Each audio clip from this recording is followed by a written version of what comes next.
Good morning મિત્રો, જય શ્રી કૃષ્ણ, જય દ્વારકાધીશ. મિત્રો, આજે આપણે ગીતોપનિષદ ભગવદ્ ગીતાના અધ્યાય નંબર 15 પુરુષોત્તમ યોગના શ્લોક નંબર 3 અને 4 વિષયની માહિતી પ્રાપ્ત કરીશું.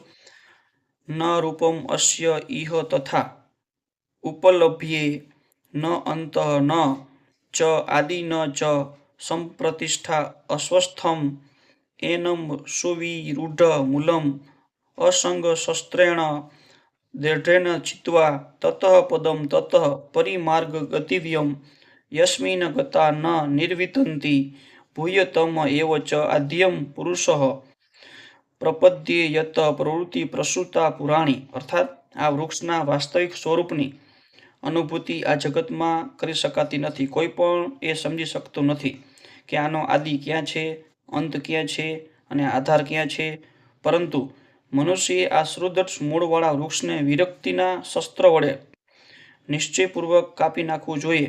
ત્યાર પછી તેણે એવા સ્થાનની શોધ કરવી જોઈએ કે જ્યાં ગયા પછી પાછા આવવાનું રહે નહીં, અને જ્યાં તેણે પૂર્ણ પુરુષોત્તમ પરમેશ્વરનું શરણ લેવું જોઈએ કે જેનાથી અનાદિકાળથી દરેક વસ્તુનો આરંભ થાય છે તેમજ વિસ્તાર પણ થાય છે.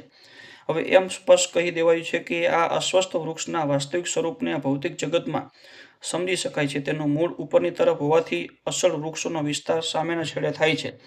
જ્યારે કોઈ મનુષ્ય વૃક્ષના ભૌતિક વિસ્તારમાં ફસાય છે ત્યારે તેનું દેખાતું નથી કે વૃક્ષ કેટલું દૂર છે, અને ન તો આ વૃક્ષની શરૂઆત ક્યાં થયેલી છે જાણી શકે છે.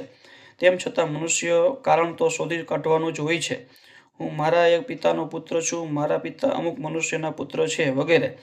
આવી શોધ કરતા રહેવાથી બ્રહ્મ સુધી પહોંચી શકાય છે, જેમની ઉત્પત્તિ ગર્ભોદકશાહી વિષ્ણુ થકી થયેલી છે. છેવટે આ જ રીતે જ્યારે મનુષ્ય પૂર્ણ પુરુષોત્તમ પરમેશ્વર સુધી પહોંચે છે ત્યારે સમગ્ર શોધનો અંત આવે છે.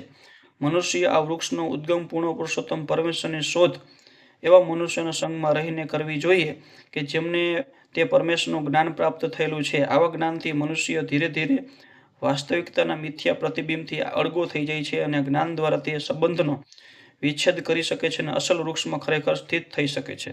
મિત્રો, આ શ્લોક આપણે પૂર્ણ કરીએ છીએ. નવો શ્લોકને નવો વિડીયો માટે આ ચેનલ લાઇક અને સબસ્ક્રાઈબ કરજો, જેથી કરીને તમને નવા શ્લોકની નવી માહિતી મળી શકે. જય શ્રી કૃષ્ણ, જય દ્વારકાધીશ.